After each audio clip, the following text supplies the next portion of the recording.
Hey guys, this is Garrett Wong, also known as Ensign Harry Kim from Star Trek Voyager, and you're watching Astronomy Live. T-minus 10, 9, 8, 7, 6, 5, 4, 3, 2, 1, 0.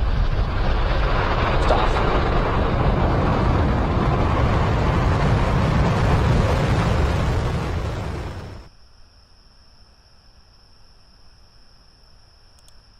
Hi folks, welcome to Astronomy Live. I'm starting things a little early tonight because this might be all we get to see. Unfortunately, the weather is turning rapidly and is not following the forecast. It was supposed to be clear at 9 p.m., but clouds have moved in. I can see very few stars. I can see the moon. Hopefully ISS will shine through enough to show up on the finder camera, but there's no guarantees of anything at the moment.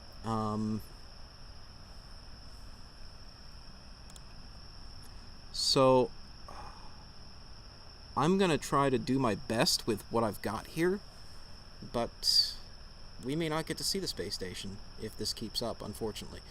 Right now we're looking at the star Gamma Eridani as a focusing star in the southwest, which is where ISS will come out of. It will rise from the southwest in about 20 minutes. But with all the clouds, I don't expect tonight to be the best view, even if we're successful. But it is nevertheless an opportunity to do some live streaming of the space station, tracking it with my 11-inch Celestron NexStar, and trying out a new piece of software. So it's running right now. The star you're seeing is also being passed through some processing for stabilization. It's not really having to do much right now because the telescope is tracking the star smoothly. But this will perform real-time stabilization when tracking ISS, which will make the view even better, aesthetically speaking, for the live stream, and also make it easier for me to focus. There is a little bit of a downside to doing this, and that is in order to reduce the processing overhead, one of the choices I made was to initialize the camera capture in standard definition. So this is 640/480 being blown up to ridiculous levels. And you can see the star is starting to drop frames here. It's dropping frames because the clouds are starting to cover it. And when it drops below a certain critical brightness, it will stop being detected for stabilization, and it will just freeze on the last frame it was able to stabilize. So that's why you're seeing it freeze up a little bit. It's not actually streaming buffering, it's actually the stabilization losing lock on it as the clouds start to dim that star. So things are getting worse. Looks like we got a break in the clouds coming. Hopefully that persists. Hopefully that gets better. We've got another 20 minutes or so until the ISS pass happens for things to get better. Hopefully that trend continues. But if it does, and we're successful, I'm very excited at what we're going to be able to do here, potentially, with tracking ISS with real-time stabilization. It essentially uses the same algorithm that I use for post-processing stabilization. If you watch my ISS videos, the uploads I do after a live webcast are completely stable because they've been passed through this stabilization algorithm. So that's what's running right now, trying to track this star, but I'm looking at the live monitor that's not unstabilized, and yeah, it's extremely dim. It can't be detected because of the clouds. So we're just gonna watch things. Hopefully things get better. But I just wanted to get all this out there and make viewers aware of what we're dealing with before we get underway. Now, in about 19 minutes, when ISS passes overhead, I'm going to be very busy tracking it, obviously. I'm not going to really be able to do much with the chat at that time.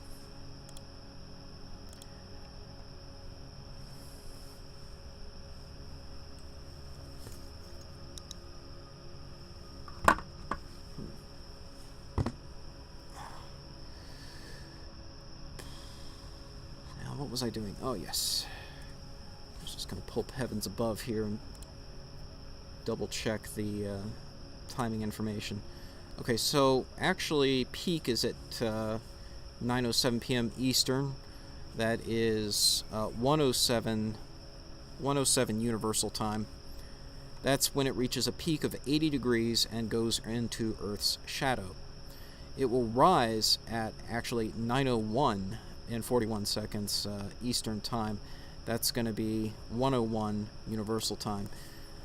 So I'm going to wait for it to get a little higher than that before I start tracking it.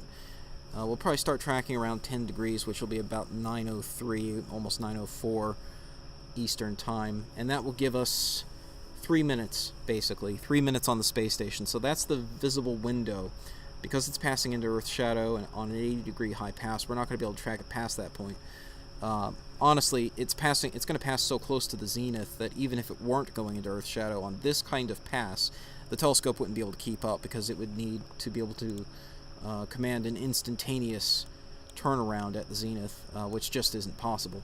So it will do its best trying to track it. It should be able to track it up to the 80-degree point because it's pretty much coming straight overhead. It just has to pitch up. And at 80 degrees, it'll start passing into Earth's shadow, and we'll lose lock on it and see it fade out, hopefully. But in reality, gosh, with the cloud situation like it is, gosh, I'm not even sure if that was really a clearing I was seeing, or was that just more clouds. They were sort of in a puffy, broken up format, and now they're in sort of a solid blanket format over the moon, so that's not great. I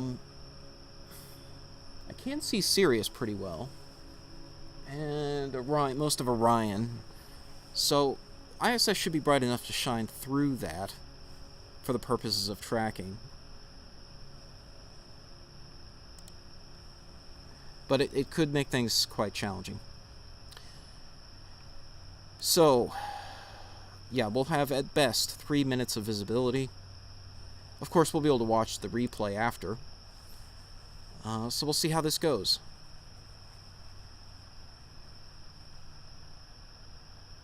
This is Gamma Eridani is the star.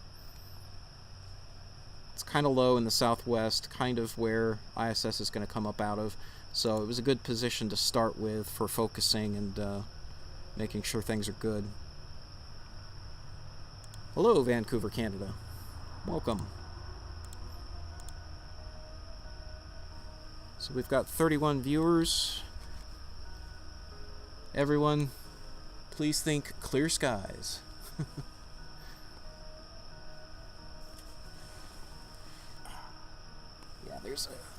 There's a gap over where Sirius is, but I'm not sure that that's really much of a gap. And in the southwest, where ISS is going to come out of, there's significant cloud cover, unfortunately, which is not a great situation. Because right now, Gamma Eridani, for example, is invisible on the viewfinder camera altogether. It cannot see it. And ISS should be brighter than that at that point, but just how bright is it going to get? How much is it going to shine through the clouds? Hard to say. And I've only got one shot at this. If it doesn't show up in the viewfinder camera, there's no way I'm going to be able to nail it in the telescope. So, to give you some background, this is an 11-inch NexStar GPS, which I acquired recently thanks to all of you. Thanks to you, kind viewers, your viewership, generating ad revenue, and super chats, especially during the James Webb Space Telescope launch and departure from Earth. Those streams that went viral generated the revenue needed to acquire this telescope, so thank you for that. It has a 2.8 meter native focal length. On top of that, we've got a brand new 2.5x Celestron Luminos Barlow lens, and on top of that, we're using a Blackmagic Pocket Cinema 4K, which has a micro four thirds sensor, which adds a crop factor of another 2x. So crop factor is based on the size of the CCD.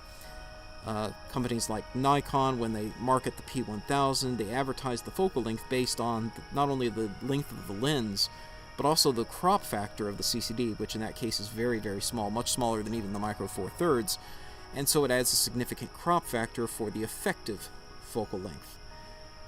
So when you take all that into account, and you take the crop factor of this Micro Four Thirds CCD into account on this telescope, the total effective focal length that we're using right now is equivalent to about 14 meters, 14,000 millimeters, which is just insane, psychotic levels of magnification. But that's what we want to be able to see the maximum amount of detail on ISS.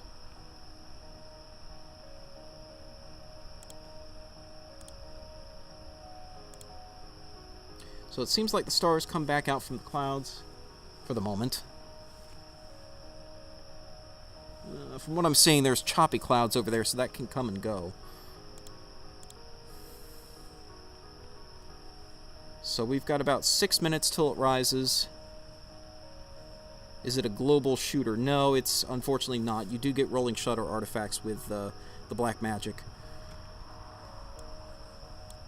But it has some pros to it because it is, you know, a standalone camera.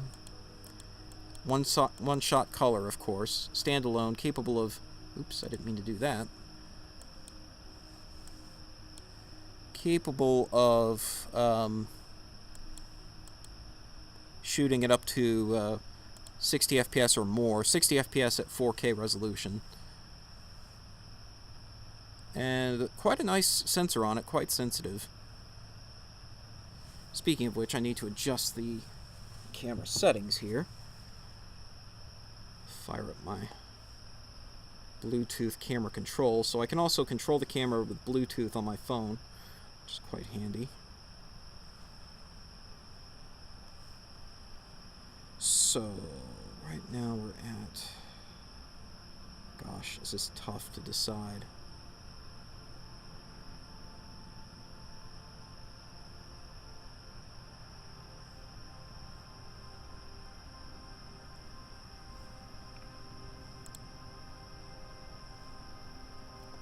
So if I go to less shutter speed, then detection drops off on this, and it's hard to say how much of that is, you know, going to be influenced by cloud cover. Basically, the cloud cover throws my normal exposure settings out the window and throws everything into question. So I'm going to have to try to figure out how this works in real time. How's the C11? C11's great. I mean, I've really only used it for lunar planetary satellite stuff at the moment, but it is great for that. Any plans for Star Zone Coma Corrector? Not really. Hyperstar, again, kind of not really, just because the Hyperstar's so expensive, and that's not a silver bullet solution. I mean, I would still need a wedge and all of that, and just at the moment, I don't have any immediate plans to use this for deep space. For that, I will continue to use my 8-inch. Is there a mount where it tracks ISS on its own? Yes, that's what this actually does. That's what this will do. It will track it on its own based on the orbital elements of ISS using Satellite Tracker. You can find the link to that in the video description. All channel members get free access to precompiled executables of Satellite Tracker, which you can use to track ISS with off-the-shelf telescopes like the LX200 Classic, or in this case the Celestron NexStar using the ASCOM driver. So it will track it automatically based on the orbital elements, but then to get it at high magnification, very high magnification, you want to close the loop. You want to do closed loop control, which is what I'm going to be doing, clicking on it to track it, and that will center it up in the eyepiece, or in this case the camera. So hopefully everything goes well. We've got just a couple minutes here till we start tracking.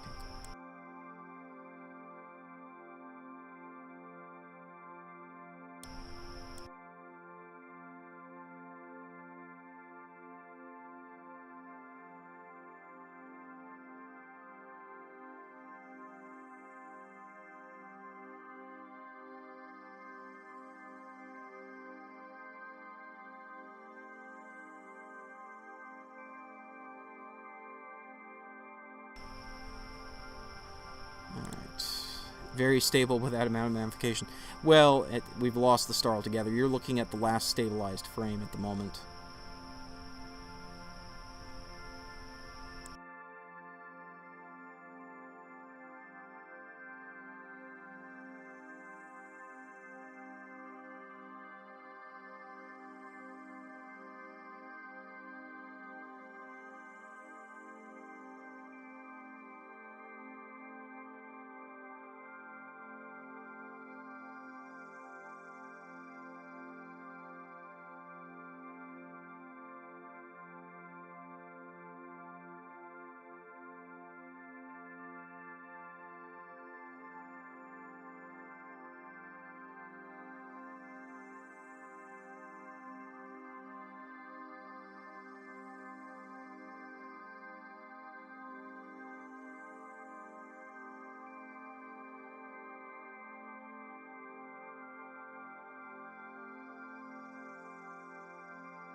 Okay, so we've got just another minute or two till it rises.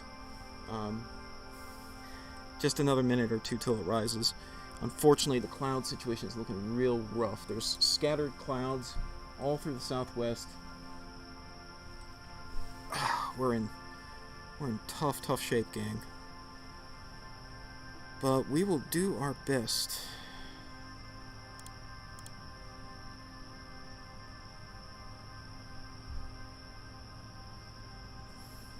Gamma Eridani's back out from behind the clouds for the moment, but it's very patchy. Yeah, we have clouds. It's pretty bad. Oh, there it starts to go again. There's just little gaps in the clouds.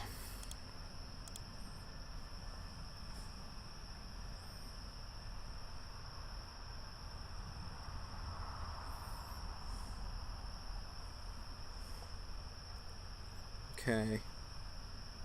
ISS should start rising any minute now. Any second now, really. We're going to wait till 9:03 p.m., so 2 more minutes for it to reach 10 degrees altitude and then start tracking. And we just hope for the best. Hopefully we can catch it between clouds. Hopefully the tracking will be stable enough. Yeah, there's a lot of ifs. There's a lot of hopefullys, maybes, kind ofs. I'm going to try to arrange my windows here to get things where I want. Okay. Yeah, Sky Safari is telling me it's rising. Yeah, no joke. Okay. We got 1 more minute till I start tracking. Wish me luck. I'm going to go ahead and start the camera. Okay, we're recording.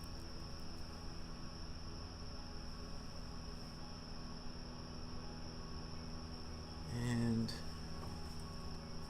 it's breaking up higher up. So when it gets to about Orion, hopefully we'll have some clear moments. It's breaking up a little bit higher up.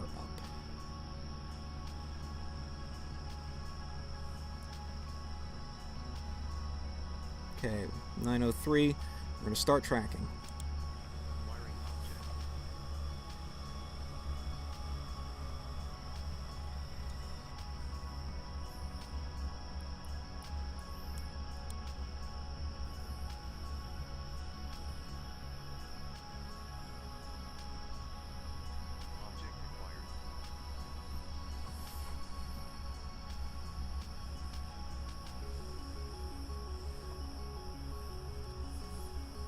Oh, mosquitoes. They're awful. I'm wearing bug spray and it's not helping. Okay.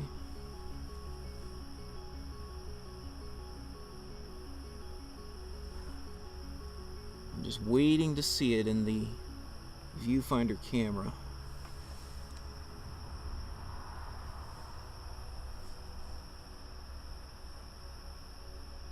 It's low and it's in the clouds still.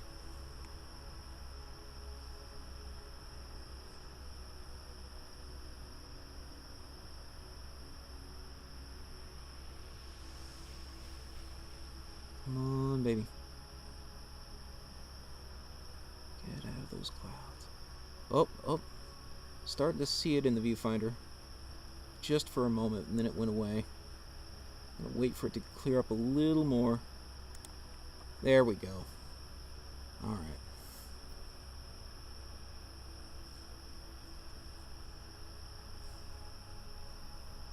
There we go.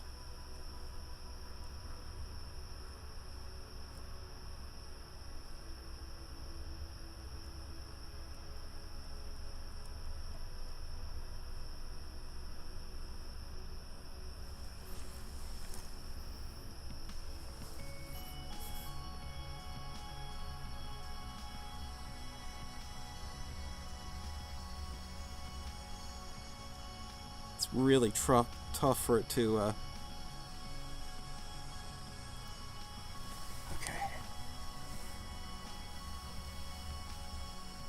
Come on.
There it goes into Earth's shadow, or clouds, some combination thereof.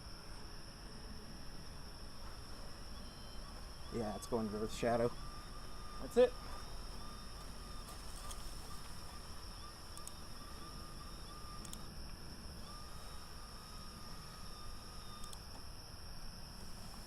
Well, that was pretty good. Towards the end, it was kind of going into clouds as well as Earth's shadow. But, yeah, not too shabby for tough viewing conditions.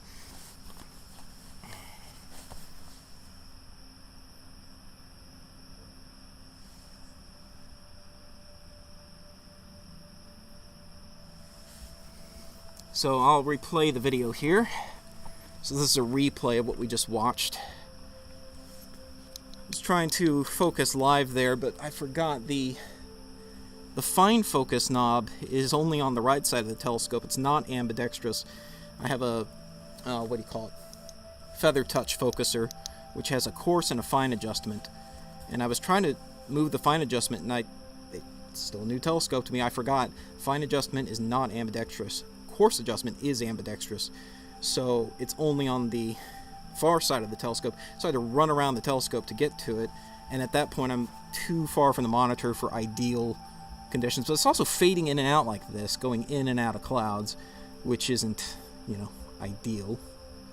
But overall, considering what we're dealing with here, where the brightness of ISS is rapidly changing as it goes in and out of clouds, tracking through the sky rapidly, I mean, it's not too bad, really.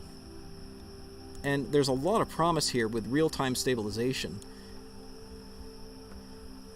Like, the real-time stabilization really ups the ante on the quality of the webcast, I think. You can see the Dragon capsule hanging off the end there. Quite nice. When I stop down the exposure a good bit, you can start to see a little more detail there. The new Barlow lens I'm very happy with. So there, it's going blue because it's starting to hit Earth's shadow, I think.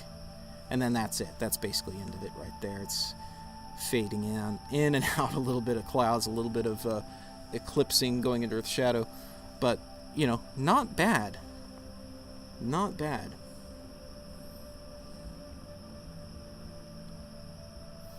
Oh, thank you. A $5 donation from Earth is Life. Appreciate it.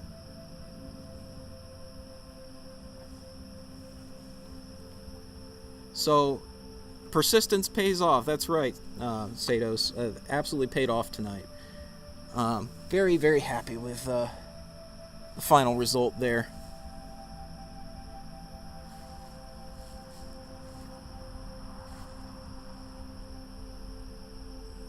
Like, yeah, it would have been nice to have it like that for a little longer so I could really tweak in the focus. I was trying to do that at the end. You can see it kind of go in and out of focus there. Would have been nice to have a longer pass where I could really play with it better. But for proof of principle tonight, I think this works a treat.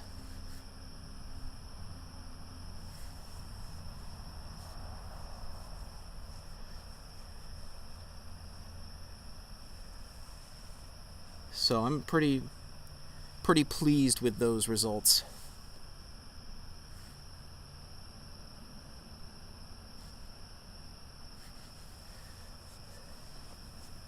All right. Well, that's going to do it for tonight's webcast. I don't know. I can throw it over on the moon real quick. You guys want to see the moon real quick before we close out? We can do that. Let's do that real quick.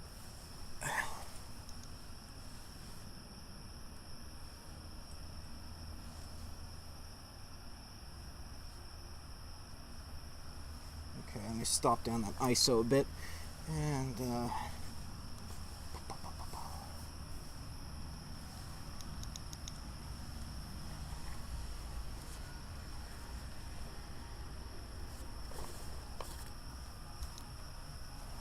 let's see. Planet. Moon. Go. Okay. You want to go that way? Why do you want to go that way? The telescope's taking the long way around. Well, it's really the short way around, but it's the cord is going to get tangled way around. Just got to watch my cable management here.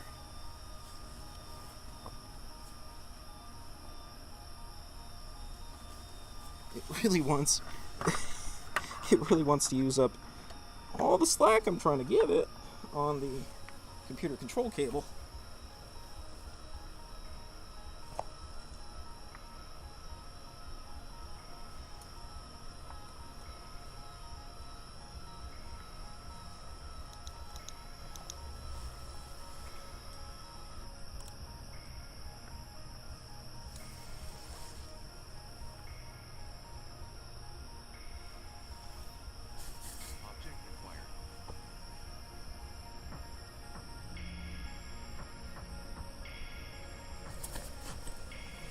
Alright, so as I was trying to say, like, part of the quality problem right now is the fact that I am stretching a really shrunken 640-480 window of the video capture and blowing it back up to 1080p, which is not ideal, but it reduces the processor overhead on stabilization. I wasn't sure how she would do with trying to run all that at once. And the answer is actually not bad. So what I'm going to do is I'm going to turn that off for a second. So hang on, I'm going to turn off stabilization, and you'll see, well, before I do that, one more time, just keep this image in your mind, okay? This is Aristarchus crater. Looks real nice. Blah, blah, blah. But it could look a lot better. Because my unstabilized capture, or viewfinder, I don't know, video monitor is showing the full 1080p capability of this capture card, and it looks a lot better. It looks a little fuzzy here because we're killing the resolution to save on processing overhead on stabilizing, but it's not stabilizing anything right now because it's just a big bright moon, and it's the stabilization is designed for small bright objects in a black frame, which is perfect for ISS. It's purpose built for that. So hang on, let me show you what it looks like at full resolution. So turn off stabilization. Okay. Then I'm going to create a new video capture device. No, I don't want to. Hi everyone.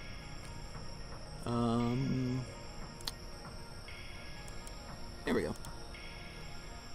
Okay, so this is what it actually does and should look like. I don't know if you can tell the difference. I can tell the difference on my end, at least before streaming compression, of just how much better it looks without being resized like that.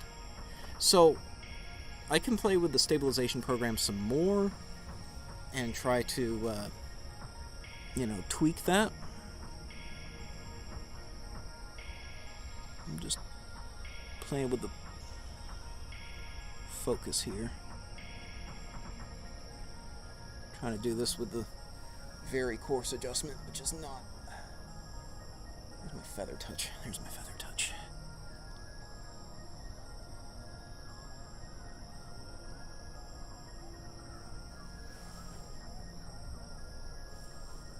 So you can see occasional little whiffs of cloud go over the moon there.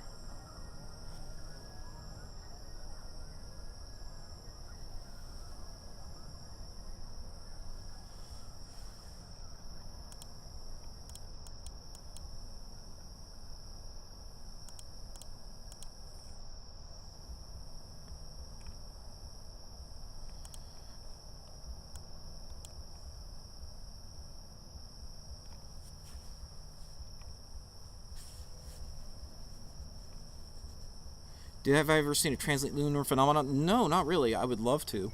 Aristarchus, I'm sure you know this, but for those who don't, Aristarchus is rumored to be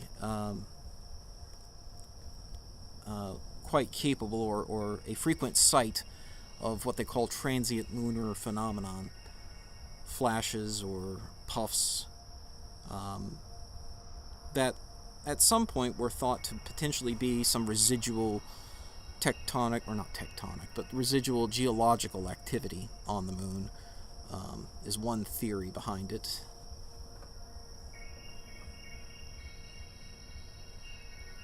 But, I would love to see that and capture that here. That would be cool. I have seen I've seen satellites crossing the moon. Obviously, I've done videos on ISS crossing the moon. I've seen an airplane crossing the moon accidentally. In fact, one of the first streams I did with this telescope featured a very nice shot of a plane perfectly crossing the moon. It was like perfectly framed, and I couldn't have possibly planned it, but it just was filling the frame of the telescope. And that was at less magnification than you're looking at right now. Even at 30,000 feet, a plane would more than fill this entire field of view. Compiled executable. That's a great question. I sort of blasted right over that term. So I have the source code for SatTracker available for free, open source, on GitHub. So you can go right now, you can download the source code, and you can run it yourself at no cost, totally free. But to do that, you need to install Python and all the various dependencies that it runs on, like OpenCV and so forth. So there's a bunch of dependencies, packages for Python that my program uses on top of installing Python itself. The compiled executable is just like it sounds. It's an executable for Windows machines that doesn't require any installation.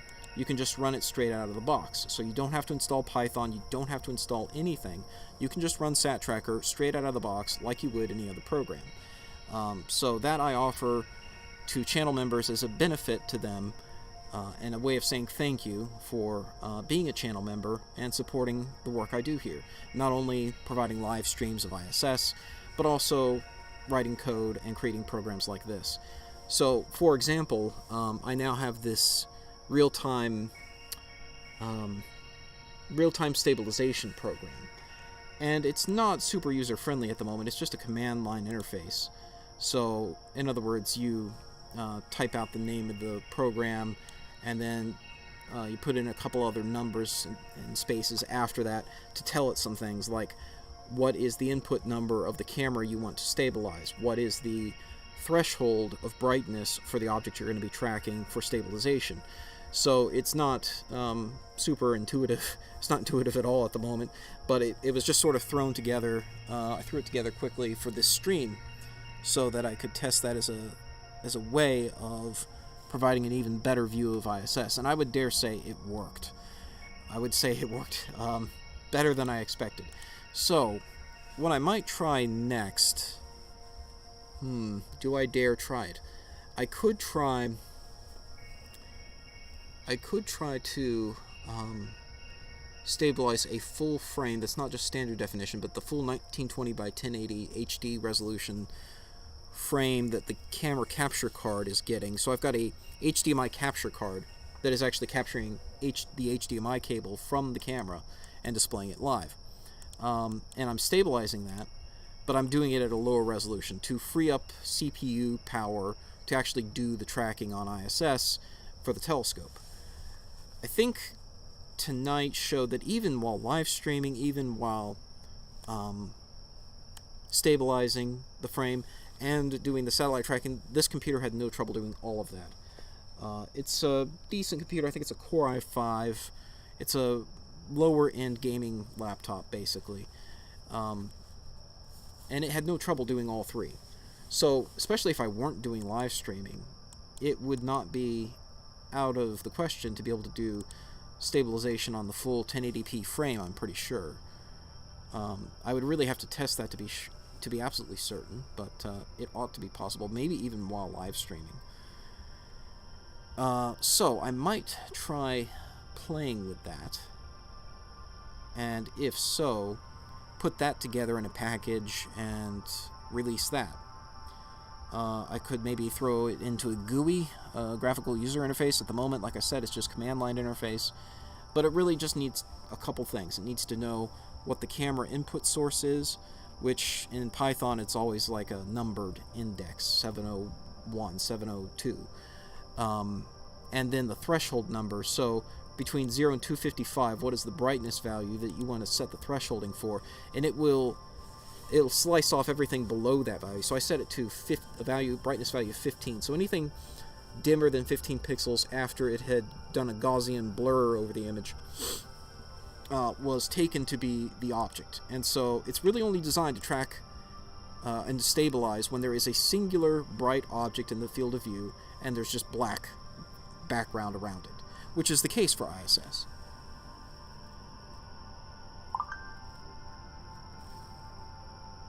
So it's really designed for that one use case, or really any bright satellite. You could track Hubble, you could track a Starlink satellite, etc. But it's designed for that use case, where you have a bright object against a dark background, and it will just track whatever that bright object is and put it in the center of the frame, and keep it there. So I could throw that together into a compiled executable and release that to channel members, and I'll try to do that as well, because I think that's a very useful tool to have.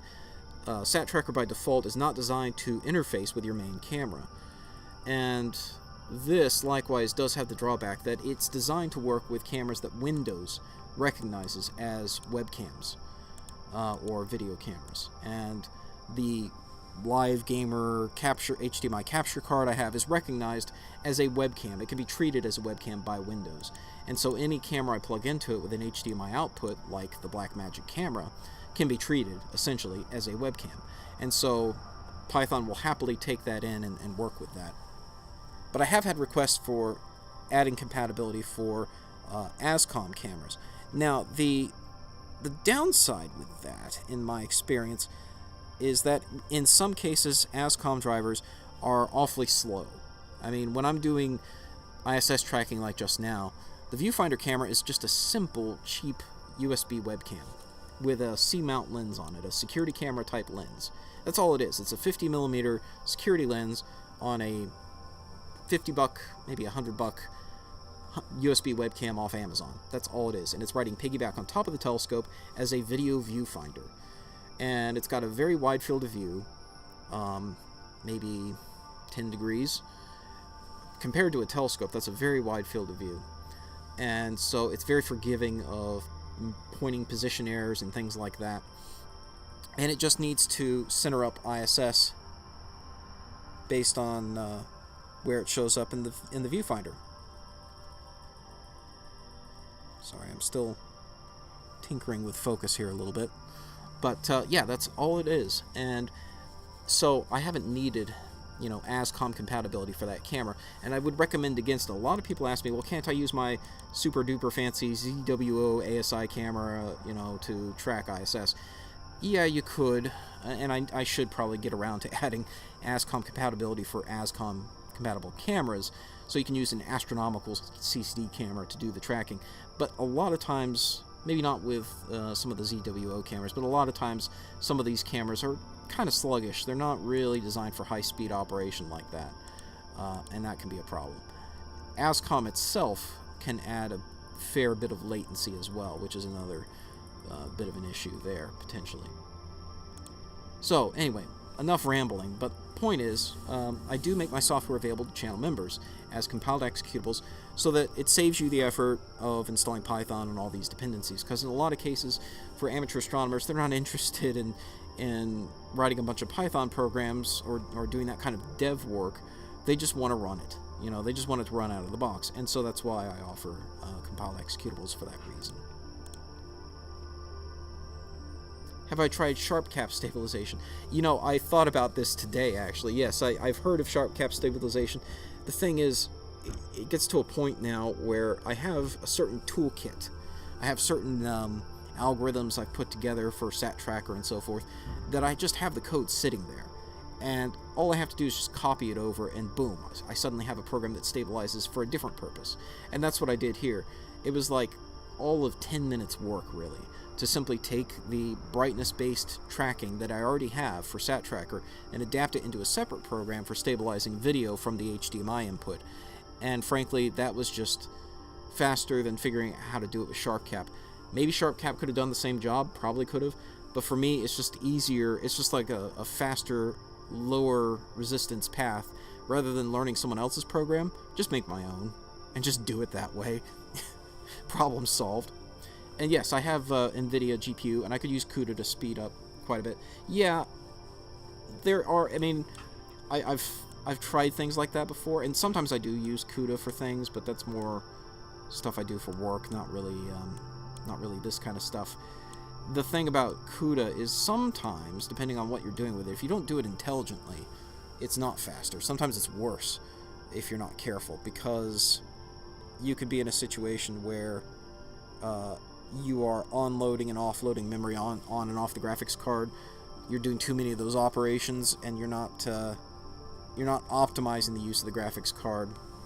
And so the time it takes to send the data to and from the graphics card ends up putting you at a deficit if you had just run it off the CPU. I know that sounds counterintuitive, but I've run into that issue before. You could do that, but with brightness-based tracking, for reasonable frame sizes, it's probably faster to do it on the CPU for that reason. The time it takes to send the image to and from the graphics card probably is going to put you at a deficit, because it's just such a fast operation. It's just dead stupid thresholding and brightness detection. It doesn't take very much. So I knew I was going to be pretty safe within the limits of my CPU usage tonight on that frame resolution. I want to start incrementally bumping that up and get up to 1080p frame and see if I can do that without encroaching on my CPU overhead. Offloading it to the GPU would free up the CPU overhead as well, but it's just such a fast operation, it seems overkill to even give it to the GPU. If I was doing feature-based detection, That's more advanced and definitely more processor intensive. At some point, I would like to offload that to a GPU, and I've bandied about the idea in my head of doing that, even for SatTraker or UFOTraker, making that a default feature where it offloads to the GPU. But the trouble with that is you don't know what your users are going to have available for equipment. And oftentimes amateur astronomers who are wanting to use these programs, they're using a laptop that is, like I used to use a lot for astronomy, a sacrificial laptop that is very bad and doesn't even have a dedicated graphics card. It's got some sort of onboard integrated graphics, and it definitely doesn't have CUDA. It definitely doesn't have an NVIDIA card. And so I don't want to put that restriction or that hardware requirement on people if it's not strictly necessary. And so I've sort of avoided using CUDA for any of these kinds of programs for that reason, because at the end of the day, I also want to distribute it to the most number of people. I want the most number of people to be able to get use out of it. And the moment I say, okay, I'm going to use CUDA for this, well, that's a serious hardware requirement. And suddenly I have specs that you got to read and make sure you can meet, which isn't necessarily what I want in a lot of cases.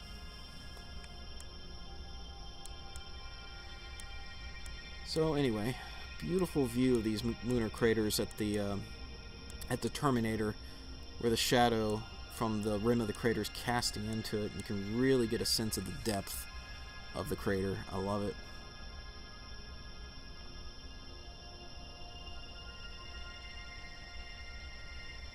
Oh, so, been using OpenCV a lot lately, trying to compile the Python down to an easier to use executable. Well, okay, yeah, easier to use might be the tricky bit. In terms of just compiling an executable, I use, I think I use CX Freeze. I think that's what I've been using lately, is CX Freeze. It works well. It's pretty easy to use.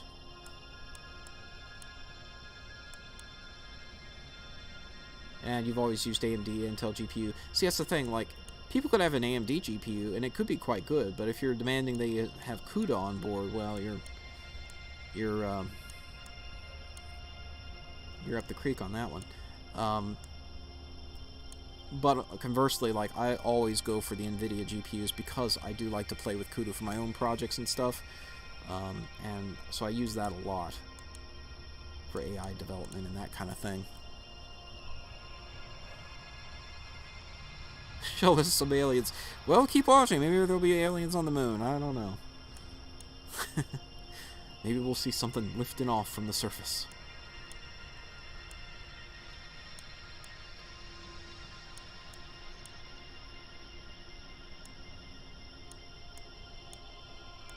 I do love this C11, this 11-inch Celestron telescope. I mean, the quality there.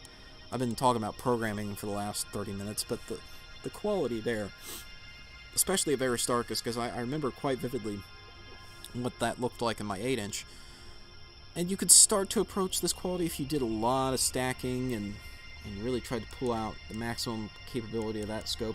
This scope's like, oh yeah, you can hit that capability immediately without even stacking anything. Just looking live at the view, it's just incredible. The detail, the fine detail you can see is just incredible.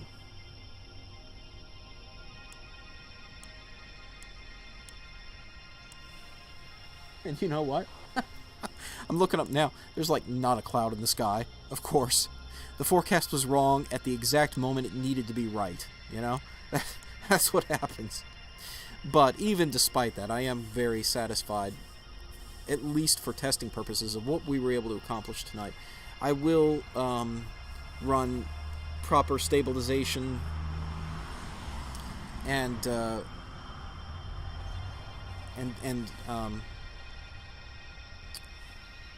convert the raw data from the camera to a 4K video. I'm not entirely sure what I'm going to do with that.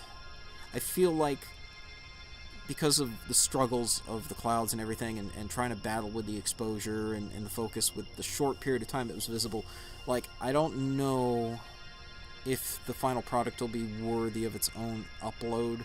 I just feel it wouldn't necessarily stand up to my previous uploads in some ways. Even though I will say this Barlow lens, this 2.5 Barlow lens is killer. This thing is awesome. This is a Celestron Luminos 2.5x Barlow lens.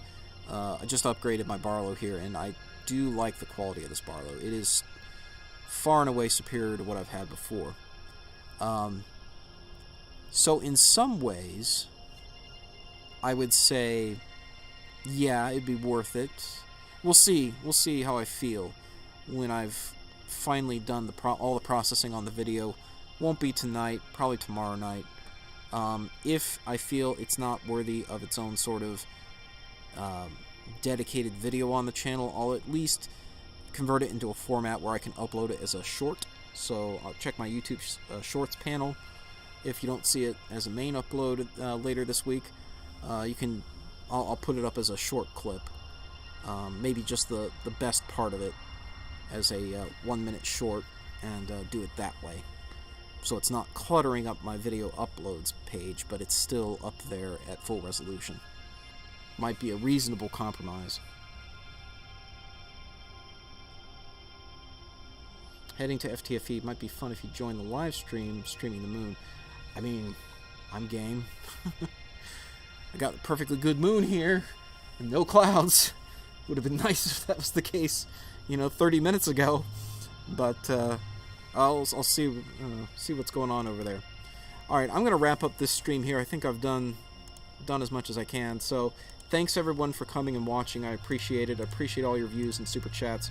You guys made this possible. You guys made it possible for me to have this telescope, to be able to stream ISS with this kind of quality. And I'm very thrilled by what we're able to do here. And it's only going to get better from here, guys. It's only going to get better from here when we have, a night with even better weather and better pass dynamics where you actually don't necessarily want to pass. It's all the way up to 80 degrees, maybe a little bit lower so the telescope can really keep up past the zenith. And I'll give you a longer pass, especially for a live stream like this.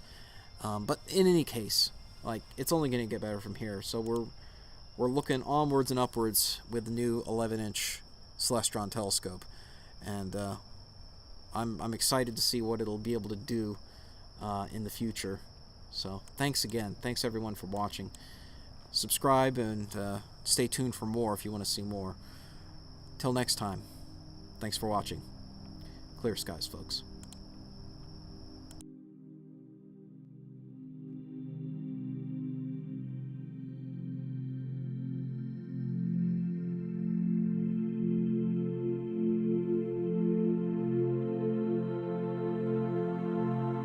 Clear skies, folks.